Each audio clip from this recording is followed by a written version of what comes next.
Hello and welcome to Unacademy. I welcome you all to the Hindu analysis. Good morning to all of you. Now, before we begin, a very important announcement that the Pratishtha offer, which was 9 plus 9, 12 plus 12, 18 plus 18 with 50% discount, this was running for the past 2 days and this offer will end tomorrow. So please use the code IAS English in order to get this 50% plus the 9, 12 months or 18 months extension, and this IAS English code will help you in getting tagged to our team, and by getting tagged to the English team you will get the mentorship sessions from us. So therefore please use this opportunity. Very interesting and quite, you can say, useful, with 18 months being the best, you can say, period to prepare for UPSC. Therefore 9 plus 9, 12 plus 12, 18 plus 18 plus 50% off is now running, ends tomorrow. Use the code IAS English when you go to the platform to subscribe. Everything else is given in the description box. You can use the code there also, and you can use the link given there. Now, the PDF of this session will be available in this Telegram channel. So just scan it and you will be redirected to Telegram. Join the channel, and in the next 2 to 3 hours you will get the PDF or PPT in the channel itself. Now, good morning. Let's look at the 6 topics we have to cover. Again, an interesting set of topics, and you can say concepts were there in the newspaper. The first one related to a UNESCO program which is linked to gendered violence or engendered violence, and the concept of mentalities and masculinity, how we define it. Then we'll talk about 2 articles which are related to one another, which is rat hole mining, and we will discuss what is the concept, what are the regulations, why the NGT is involved, why the Supreme Court is involved, and what is the controversy recently which has been ensued with regards to that. Thereafter, one related to the Kudankulam 6th, you can say, reactor being shipped from Russia to India. We'll discuss that. We also have Nag Mk-2 being successfully test fired, and in the end we'll discuss with regards to a controversy with regards to a name of a fungus which is being linked to India. If you remember, I've already discussed with you the J. Moore tunnel, which Z. Moore's tunnel as it is called, which we had discussed previously. That has also been inaugurated yesterday by the Prime Minister, but we already had a long discussion with regards to that. So 6 topics, 3 related to mains and prelims both, and 3 related to prelims itself. We will start our analysis by going into the first topic itself, which is transforming mentalities, redefining masculinity.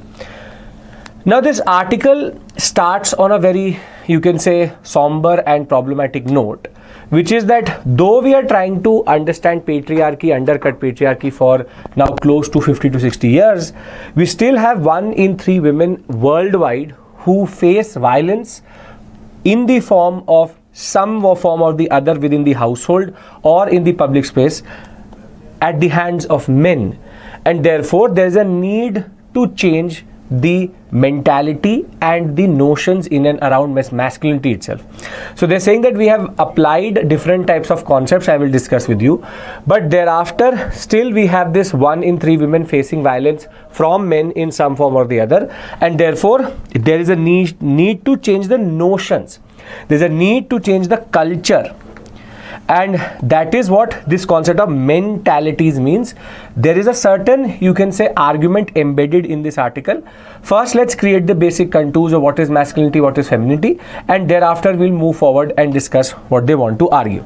So, as we know, within the larger concept of what is called as gendered studies, there are 2 concepts, which is that you are born with a certain biology, and that gives you a certain biological identity. It may be a male, female, or third gender, and the idea is that there is one thing which is biological. If you go into any form of gendered studies, gendered history, you will get this binary of the male and the female, but male and female are biological categories along with the third gender. However, there is something called gendered performance. Something called gendered performance, or the difference between sex and gender is that One is biological, determined by biology, it is by birth. On the other hand, gender is societal. It is not something which you acquire by birth. You acquire it through the society, through its culture.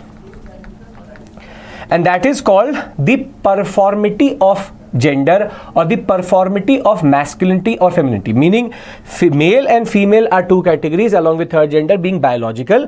On the other hand, you have gendered aspects related to the concept of being masculine, man-like, and feminine, which is female-like.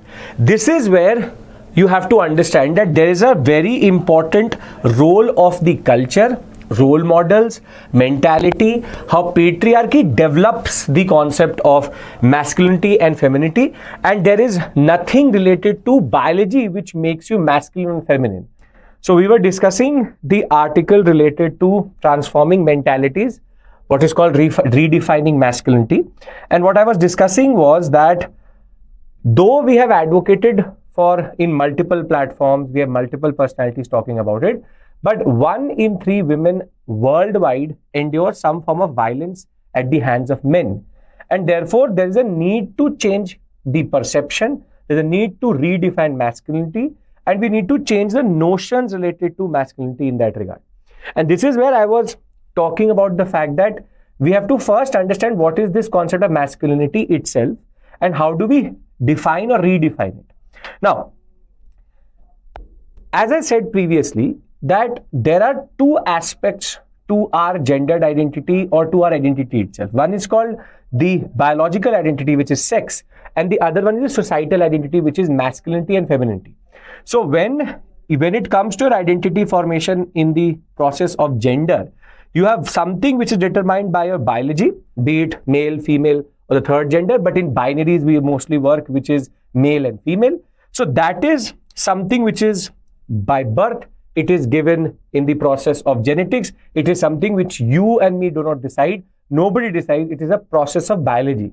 It is the process of reproduction that we acquire a certain sex, be it male, female, or third gender. The idea is very simple. This is not something you can determine. This is by birth already determined in some way or the other. However, once you are born,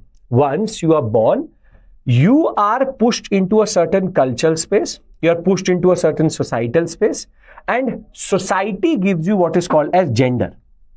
So sex is biological. On the other hand, gender, or what is called engendered identity or gendered identity, is something which is called a construct.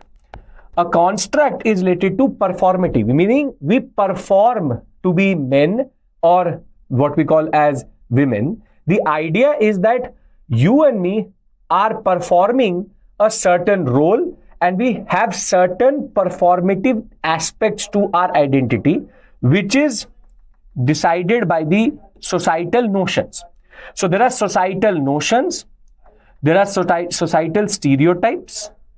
All of these notions and stereotypes together create a construct in which either you are masculine or you are feminine, which is we associate certain characteristics and certain concepts with these two, what call as gendered identities of the two binaries of masculine and feminine. I'll give you an example of what we call as stereotypes or the concept of notions. For example, if a boy child goes into a certain toy store, he is given a car by the shopkeeper or a gun or some form of toys which are mostly associated with boys.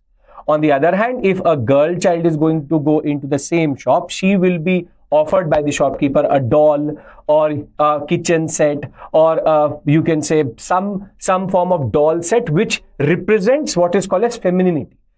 What I'm trying to argue here to you is that we all are born with a certain sex, but we all perform or are as of right now also performing what is called as a masculine notion of gendered identity and a feminine notion of gendered identity. The concept boys will be boys, the concept that men will be men, the concept that men don't cry.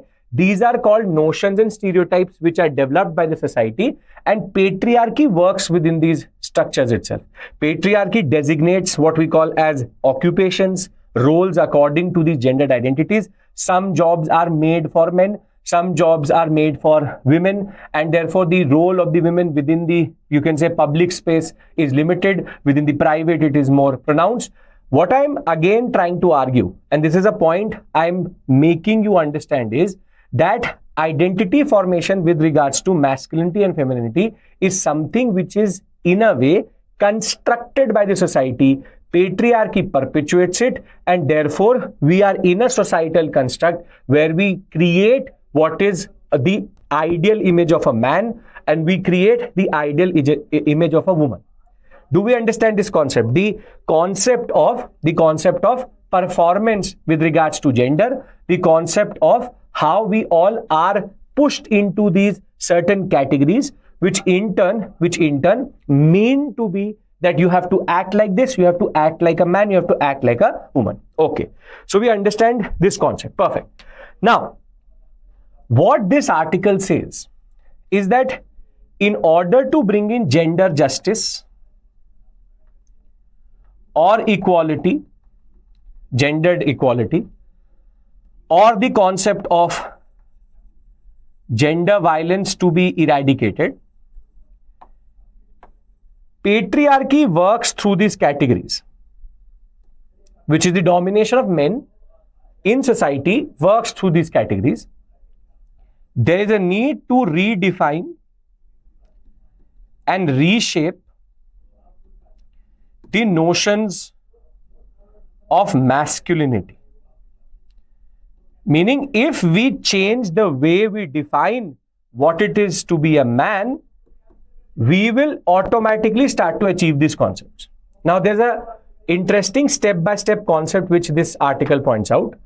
It says that the notions and the gendered performance which happens, where we all perform to be men and women, we are doing that as of right now. Boys are asked to show strength,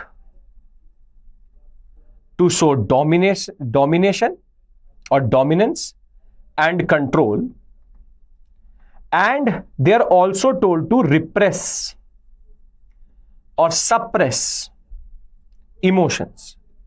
The concept that is men don't cry. This is the best example of the concept of how we are asked to repress, suppress our emotions.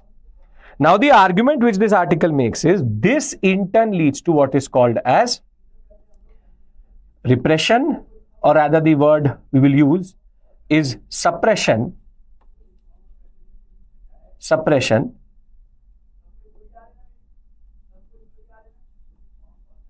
of emotions, which in turn take the form of aggression.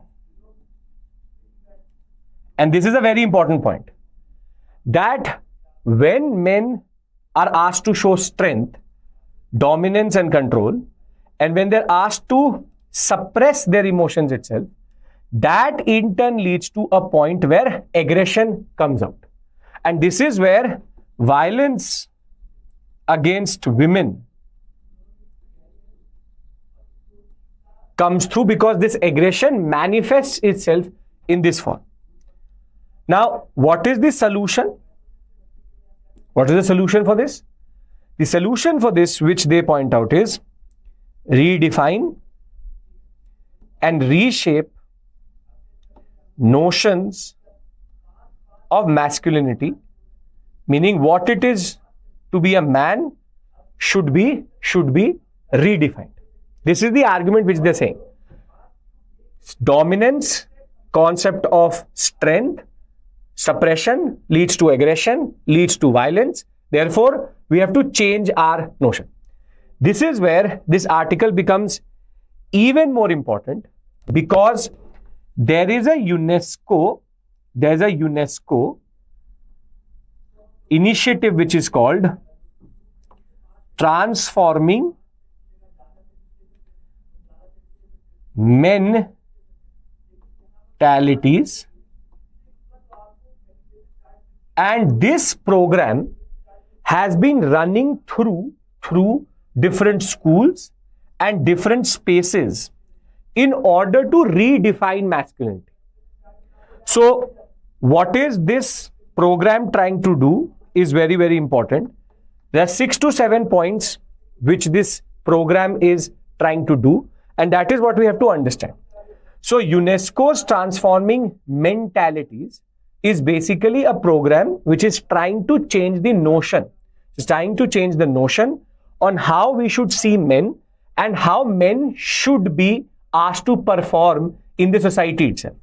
This is where they are saying that through this initiative, we want to remove the rigid stereotypes which are associated with men.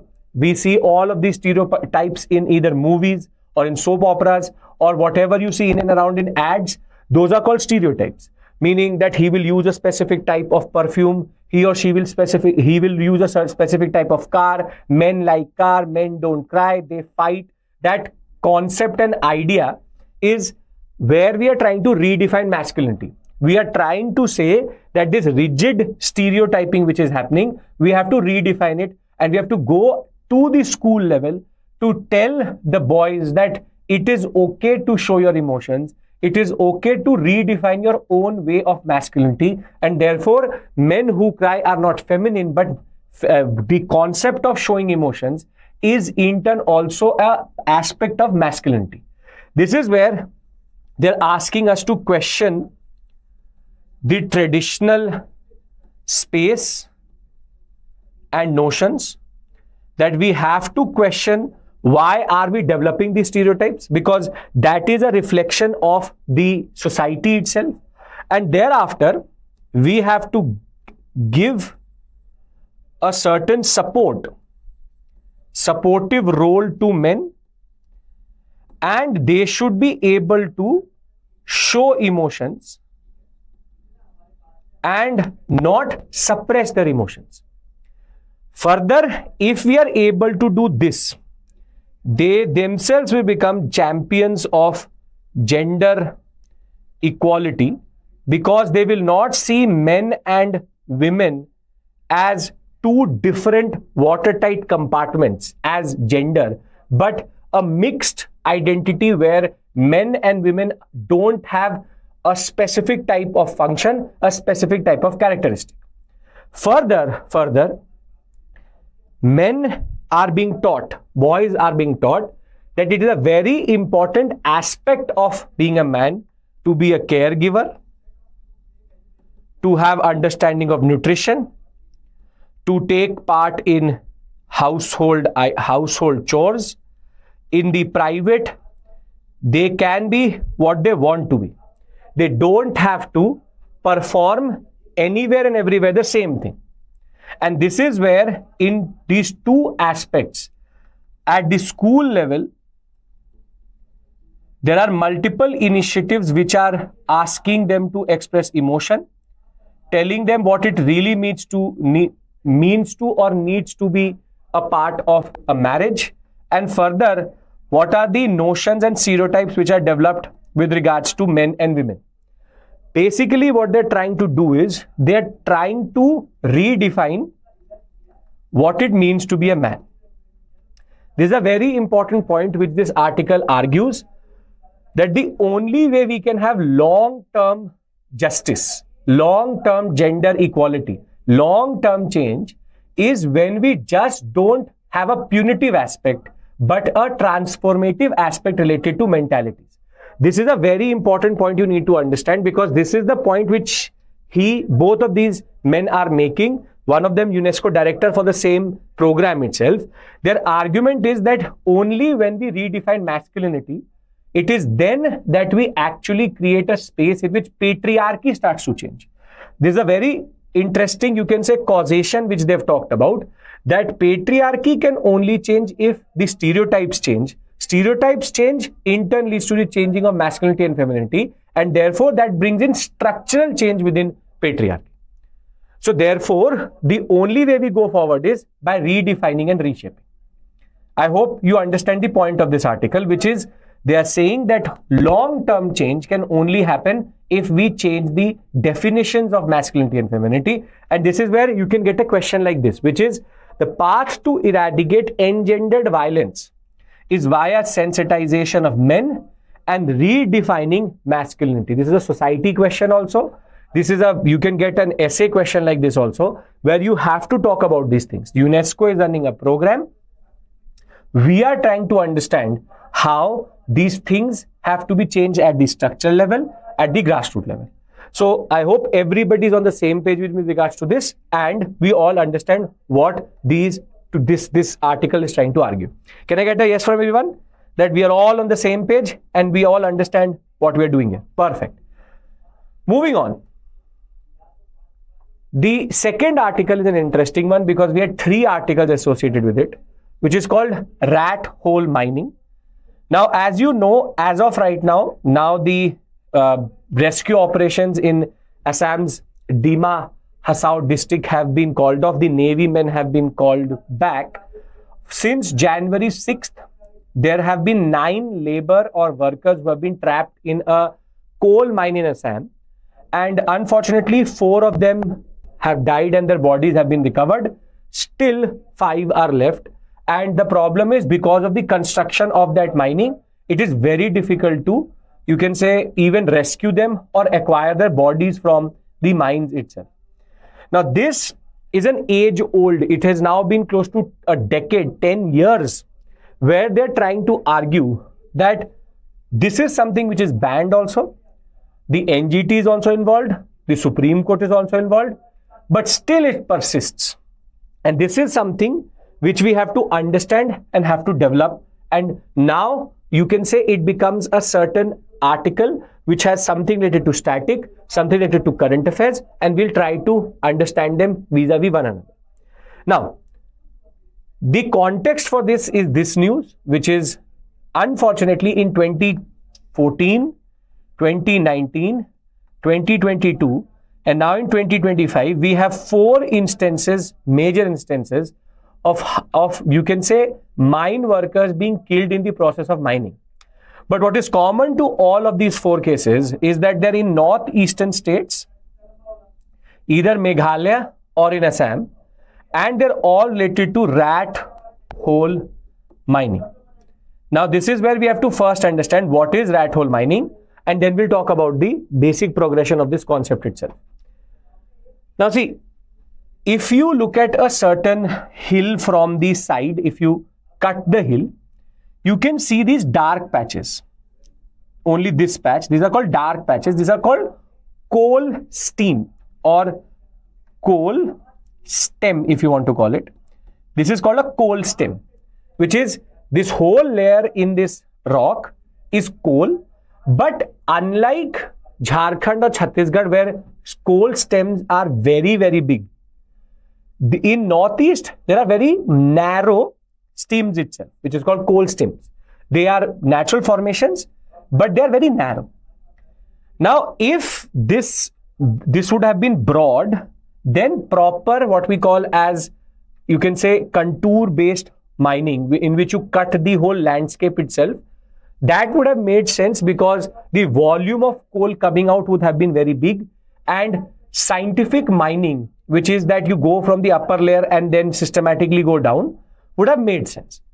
But the problem is that when the coal content is low and the coal stem itself is very narrow, it makes no sense to do what is called a scientific proper contour based mining, where you are basically going from level to level down. That is not something which is in a way economically viable. It makes no economic sense to go this route. So rather, what is used or what is the way we do it is called rat hole mining.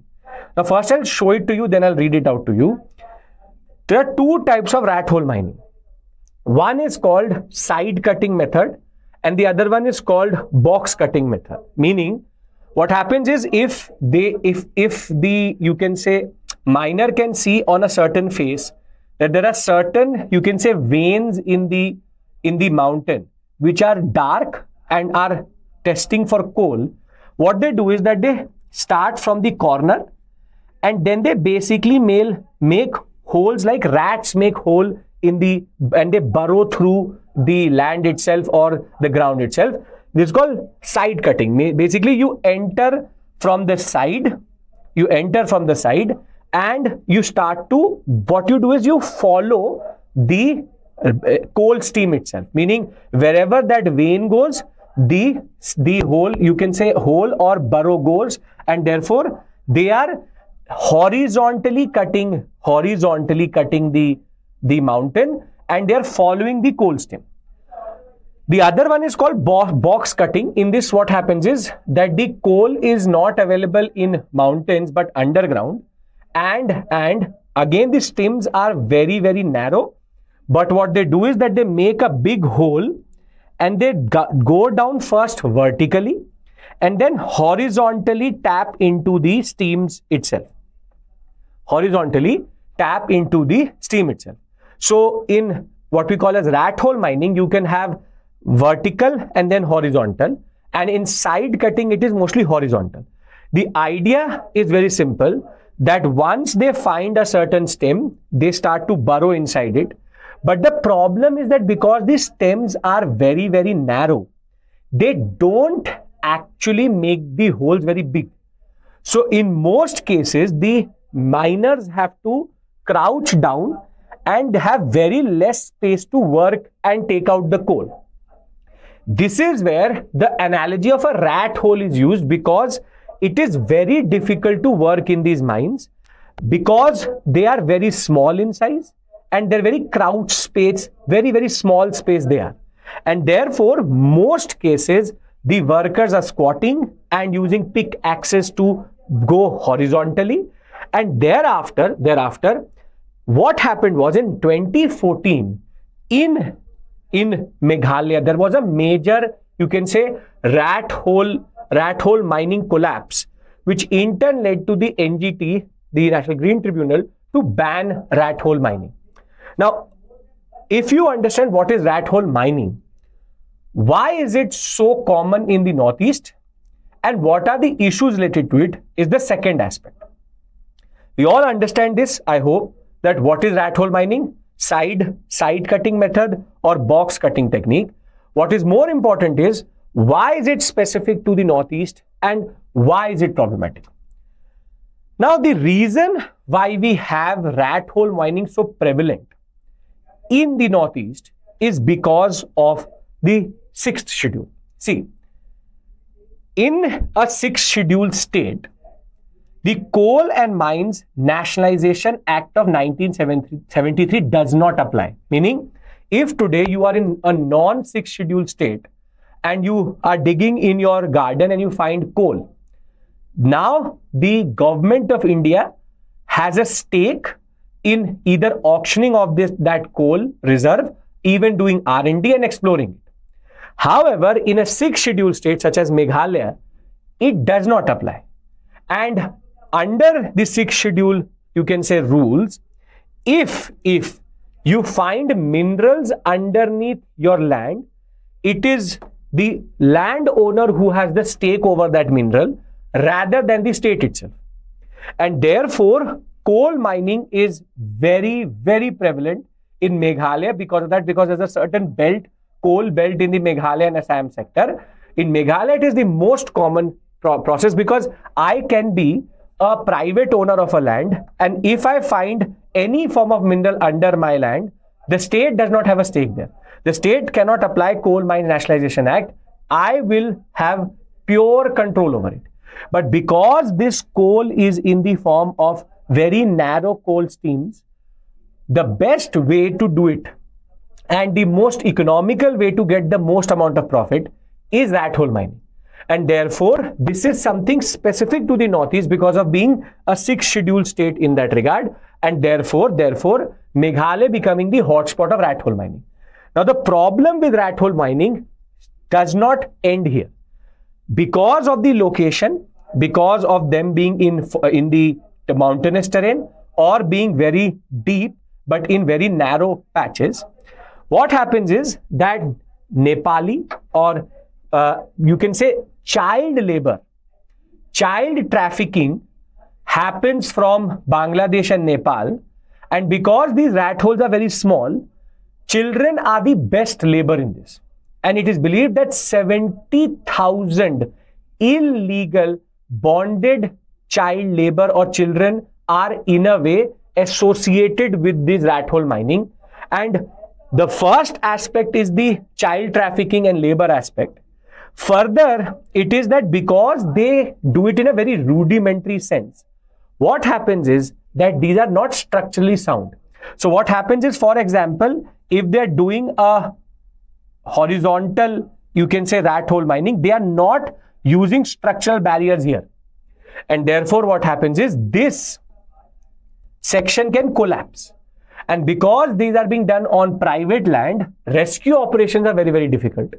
And therefore rat hole mining rescue operations are considered to be the biggest issue as of right now, because once they fail, it becomes very problematic, very, very problematic. More than that, what we see in the Northeast is flooding of these rat hole mines. In multiple cases, close to 3 to 4 cases are such that because of rain or because of overspill from a river, what happens is they are basically, there's a river which goes like this. Because they don't know the location of where they are actually digging, they tend to go towards the riverbed, and once the riverbed is breached, water gushes into the rat holes, and what happens is that the labor are now stuck, and in most cases it is very difficult to come out. Further, it is, and they have no health and safety, they have no proper equipment. This leads to deforestation also. There is land degradation also, because mining, if not done properly, leads to land degradation. And because in the process of mining this coal, heavy metals are also produced. They either leach it into the soil, leach it into the water bodies. And there are 2 rivers, which is called given as examples also, Lukhya and Nyuntu, which have become too acidic because of rat hole mining. So rat hole mining is first a risk to the labor, second the risk to the environment, third the risk to the, you can say, basic food chain there. It is in a way a dangerous practice which has no upside. No upside.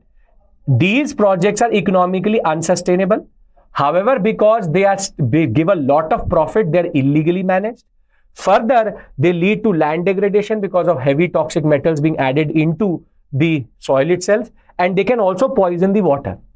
Now, we understand what is rat hole mining. We also understand why it happens in the 6 scheduled states also. We also understand the issues related to it.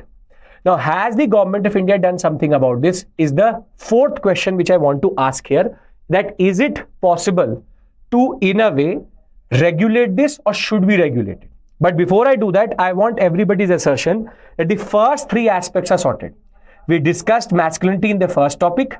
Second topic, we are discussing 4 aspects. I've done 3. What is rat hole mining? What is the concept of why does it happen in the northeastern states? And third is the concept of how it has certain issues related to environment and labor. Now, the NGT, after the 2014 incident, where in Meghalaya, there was a major rat hole mining flooding, which it had in turn led to 25 workers' death. NGT banned it, blanket ban. But what has happened since is that in 2017, we saw another rat hole mining based incident, and the states are not regulating it. In 2018, we had another major incident, and in 2019, even the Supreme Court got involved and gave a very interesting question to the state. They said that if the NGT has banned rat hole mining in the northeastern sector, if they've already banned it, then they asked a very interesting question to the state, that how can it be that rat hole mining is still continuing or is continuing and the officials are not involved? Meaning, the Supreme Court implied that without the connivance of the state, of the officials, of the police, and of the ground administrative staff, this process cannot go further and cannot be perpetuated. Therefore, how is that we have political will, we have environmental will, we have people's opinion also, still this continues? And the state did not reply to it. And till today, the Supreme Court is awaiting the reply from the states itself. What has happened in the background is that because agricultural labor pays very less in the Meghalaya and the northeastern sector, workers are inclined to go into these mines because they get 4 times more money. Child labor is now being persuaded and you can say illegally pushed into this sector.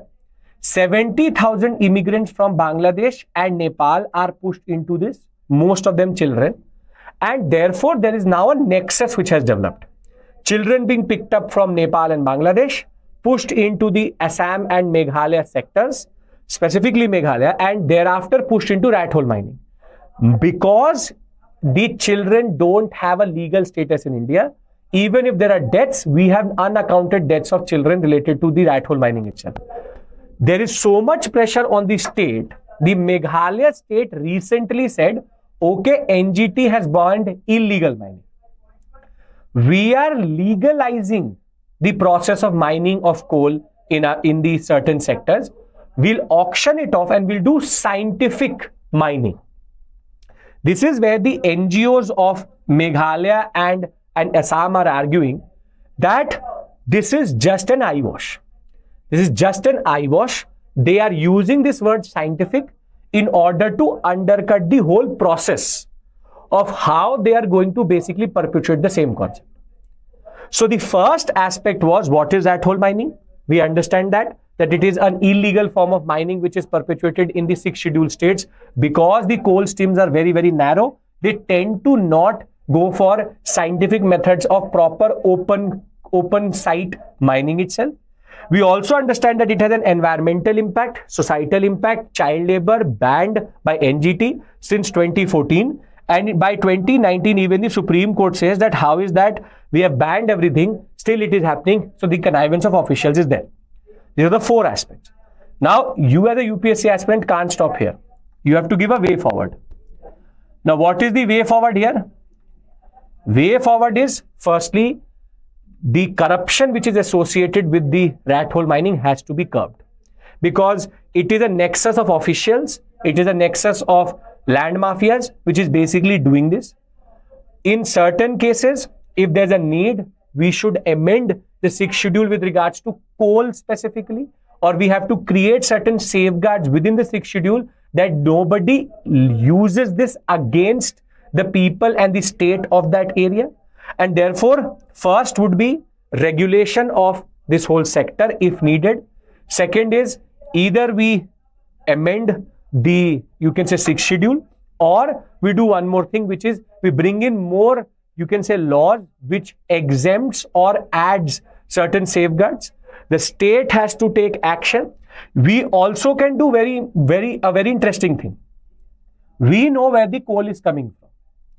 If it is coming from Meghalaya, if it is coming from Assam, the number of open, you can say, open site mines is very less.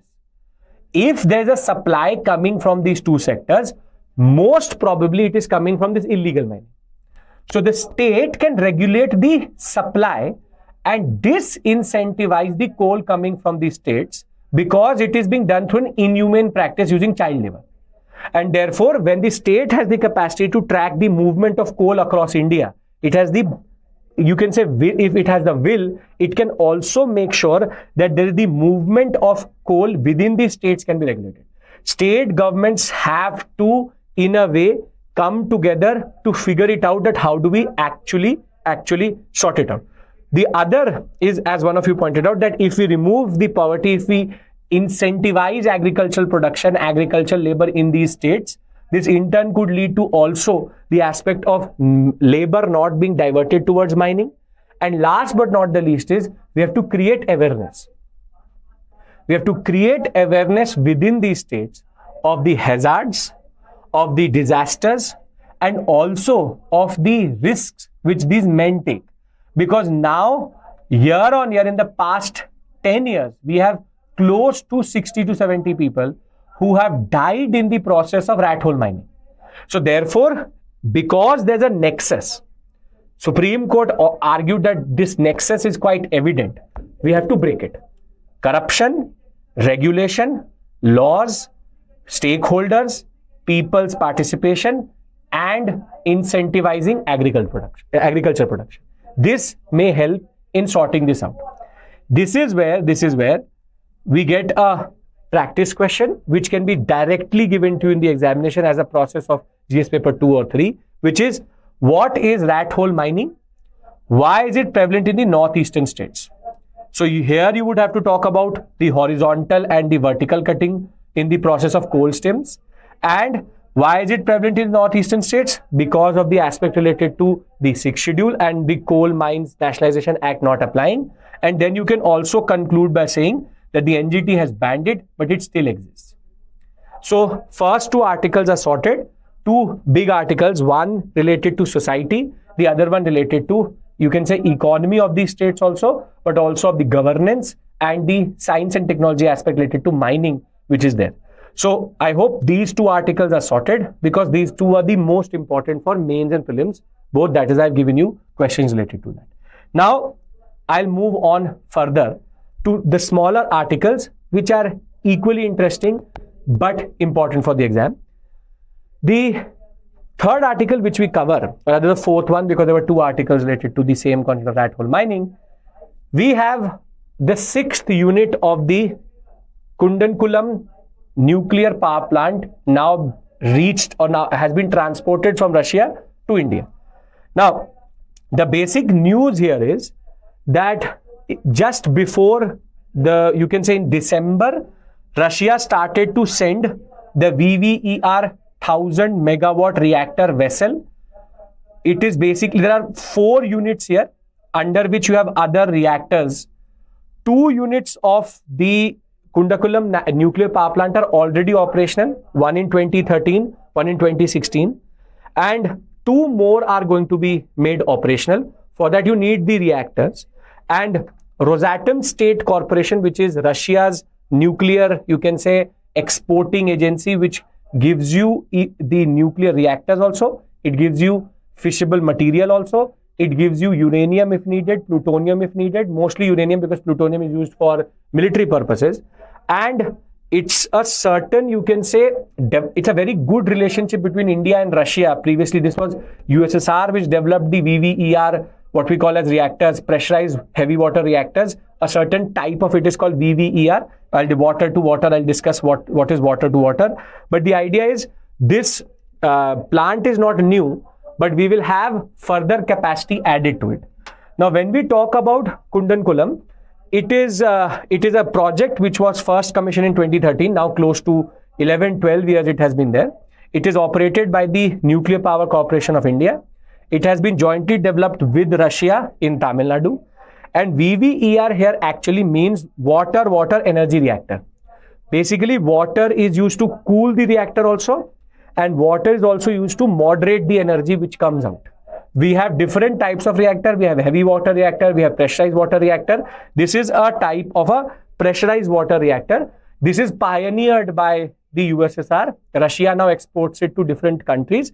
We use VVER reactor, Kudankulam Berry. That was a path-breaking concept where 1000 megawatt, now 2000 and 1000 more we have coming through. Now, this gives you a certain static that we have added into the PPT. What are the nuclear power plants in operation in India? We have one in Kota, then the other one at Tapi, then we have in Boisar, Kaiga, Kudankulam, Kalapakkam and Narora. Nuclear energy was quite fashionable. Then the West changed its understanding with regards to nuclear waste and how nuclear power plant are in themselves a disaster in waiting. But again, there has been a perceptual change over a period of time, because with renewable energy becoming more and more expensive as a path towards economic development, nuclear is making its comeback, and therefore the addition of this is going to be very, very important in a larger landscape of what we call as a better path to what we call a sustainable development. And this is where it is not exactly the Chernobyl reactor. They learned from the Chernobyl reactor, and in turn they have now developed this further. The Chernobyl reactor was an old version of a PWR. It was also a pressurized water reactor, but used to use graphite quite a lot. This one has been developed with water. VVER is a safer you can say, mode of moderating and cooling the system itself. Before India took it, there was a very big, you can say, hue and cry over using USSR based technology and the idea that how can we use the same type of technology. But the USSR and the Russians have further removed the use of a lot of the heavy metals and the graphite which was previously used to moderate it. It's a safer. We have the best bet for India for nuclear power, though we have a lot of thorium and we have a different type of reactor also available that is more towards that is produced by Toshiba and the US. The US and Toshiba as a company is not ready to give us that technology so much readily. This is basically exported to us, and there's a good collaboration with Russia, and Russia is ready to even supply us the what we call as fissile material, meaning they supply us the fuel also, they supply us the equipment also, they supply us the reactor also, and that is where it becomes extremely cheaper option to any other technology which is available in India as of right now or across the world. So the supply of fuel, and they argue that close to 2000 years of reactor, what we call as age, is tested before they give it to you. So there's a lot of controversy. Good point, Ashish. But again, this is the best bet for us. VVER is a simpler reactor also, does not need a lot of different, you can say, chemicals which may be needed in other form. So PWR, pressurized water reactor, standard basic, this is basic science and technology. VVER is a specific type within it. So I hope that you will just keep on adding this to your notes which you have developed for science and technology with regards to nuclear reactors. Moving on, we finally have tested Nag Mk-2. Nag is a anti-tank missile which India has developed. It is called a fire and forget missile, meaning once it is fired and the target is identified, then you don't have to guide it to the tank itself. It is fire and forget technology. But we had Nag 1 which was showcased multiple times on 26 January. We have now developed Nag Mk-2, and DRDO has been able to perform all the tests at Pokhran, and now it will be inducted into the army very soon. So it showed a lot of efficiency. It hit the target with pure precision also, and the fire and forget, you can say, feature was also checked. Here, DRDO has been able to refine this technology further. So remember, Nag anti-tank missiles have now been made into their second version, which is called Nag Mk-2. Simple, straightforward. Thereafter, we have the last article which we have to discuss, and a controversy. I'll give you the summary for the whole session, but this is a very interesting controversy we are going through. Now, there's a specific type of fungus, a species of fungus, which is a very hard to treat skin infection, very, very hard to treat skin infection. And this fungus called the trichophyton, its specific species, we don't know the origin, where it originated. We only know 2 cases of this skin infection, which was one found in India and one in Nepal. Basically, 2 patients, one in India and one in Nepal, developed this type of fungal infection. Very difficult to treat, and mostly antifungal medicines don't work on it.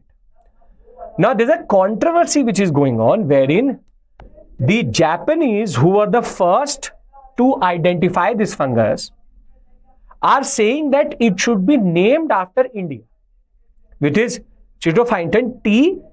Indotine. So this word of the use Indo, which is India, is now becoming a controversy where scientists from India and 13 different countries are saying we should not associate a specific fungus for which we do not know the origin or we have no understanding, just because we have 2 cases from India. That leads to prejudice that associates this fungus with India, though India is not the origin of it.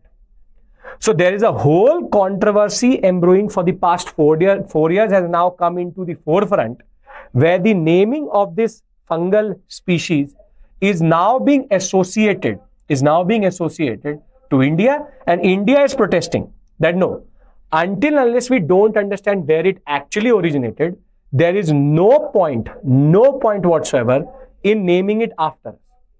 This shows you the politics of naming when it comes to diseases. This is where there's a lot of perception building. Brings us to the first article itself.